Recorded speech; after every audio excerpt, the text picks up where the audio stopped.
Chapter 48. Todd closed the barn door and slid the lock arm down. He was exhausted. His feet were killing him, and he wanted a beer. Teddy stood next to him, covered in manure. He was more embarrassed than upset. They were shoveling out the hall where the cows entered the milking parlor, the last job of the night. Teddy stepped in a large cow pie. He lifted his foot and cried, "Oh, gross!" Slipped and fell into the watery dung. Todd flashed a grin, remembering the stream of expletives that came out of Teddy's mouth.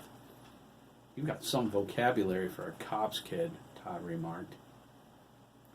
Teddy grumbled, "I can't believe I fell in cow poo. This is so nasty." Todd shrugged. "It happens. The only one who hasn't fallen in any is Dabney." "I can't believe he works here," Teddy said. Todd walked toward the trailer. "Believe it or not, he's pretty good." "What about Chris McKee?" Todd shuddered. "I forgot about that punk." Engrossed in training Teddy, he didn't have time to think about him. Him too. Todd led Teddy to the top of the trailer steps. They took off their shoes and left them outside. Todd told him he did pretty well for his first night. He meant it. Teddy didn't seem to have a problem getting dirty. Todd liked that. There was nothing worse than working with a sissy. Henry Schwartz was a good example. He tiptoed around the barn like a ballerina. Todd was glad he was gone. They stepped into the trailer. Todd showed him the washer and dryer in between the guest room and the bathroom. They stripped to their underwear and threw in their clothes. Todd measured the detergent and started the wash. "You shower first," Todd offered. He wanted a beer, and he needed a cigarette. "You need it more than I do." Teddy asked, "Can I get a drink first? I'm dying of thirst." Todd thought, "I almost forgot." Sure, there's Kool-Aid for you. Hiram made it before he left." "Sweet," Teddy exclaimed. He found a glass in the strainer by the sink. He blew the dust off of it and opened the refrigerator. There was a brown plastic pitcher surrounded by a phenomenal amount of beer. "I'd rather have one of those," Teddy thought. He poured the Kool-Aid and drank the glass in one gulp. The taste hit the back of his throat, and he retched. "Oh, yuck!" Teddy spat. He set the pitcher back and ran to the sink. He stuck his head under the water and rinsed his mouth out. Todd looked at him oddly. "What's wrong with you?" "That was nasty," Teddy complained, spitting into the sink. "It tastes like medicine." Todd knew what he meant. "It's funny like that. It's been that way as long as I can remember, and I've been coming here since I was 8. Teddy sniffed at the running water. "It's not the water." "No," Todd agreed. "Hiram buys some generic Kool-Aid or something. It won't kill you. It never killed me." Teddy thought, cheap or not, I'm not drinking any more of that stuff. He shut the water off and walked to the bathroom. He paused in the hallway and looked into the guest room. He felt a sudden dread. He heard a small voice from far away. It insisted, "Don't go in that room." It sounded like Sam Stone. He went into the bathroom and slammed the door shut. He tried to lock it, but the lock was missing. "Hey," Todd cried, opening a beer.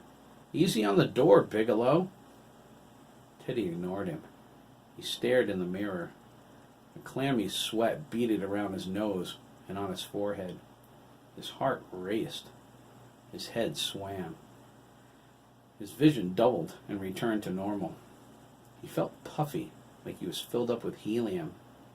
He sighed, started the shower, and dropped his underwear to the floor.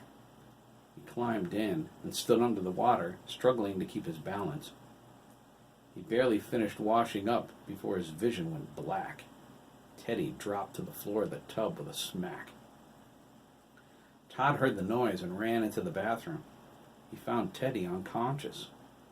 He shut the water off, yanked Teddy out of the tub, and shook him. "Wake up!" Todd cried. Teddy stirred. "Hurt me. He's going to hurt me. Jesus, dude, Todd hissed, clutching Teddy's ragdoll body. Are you high? He shook him again. I want some. Teddy slumped backward, unconscious again. Todd tried to wake him, but he was gone. Oh, great, Todd thought, trying not to fall over while holding Teddy up at the same time. What am I supposed to do now? He considered calling an ambulance, but thrust that thought away. If Teddy's on drugs and dies, it's not my fault. He grabbed a towel and dried him as best he could. Teddy flopped around completely dead weight. Todd snatched his underwear off the floor and slipped it back on him. There was a clean pair in his bag, but that was his problem. I can't believe I'm doing this. When he wakes up, he's giving me some of whatever he took. He's so zonked, a nuke wouldn't wake him. Todd carried him to the guest room and set him on the bed. He paused to make sure he was breathing before he went back to the living room. He swallowed his entire beer. He glanced at the refrigerator. He walked over to it. He took out the brown pitcher and pulled off the cover. He sniffed the Kool-Aid and made a sour face at the smell. Same smell as always, Todd thought. Is this what made Teddy pass out? His brow furrowed. I drink this stuff all the time, though. I don't remember passing out. Have I ever?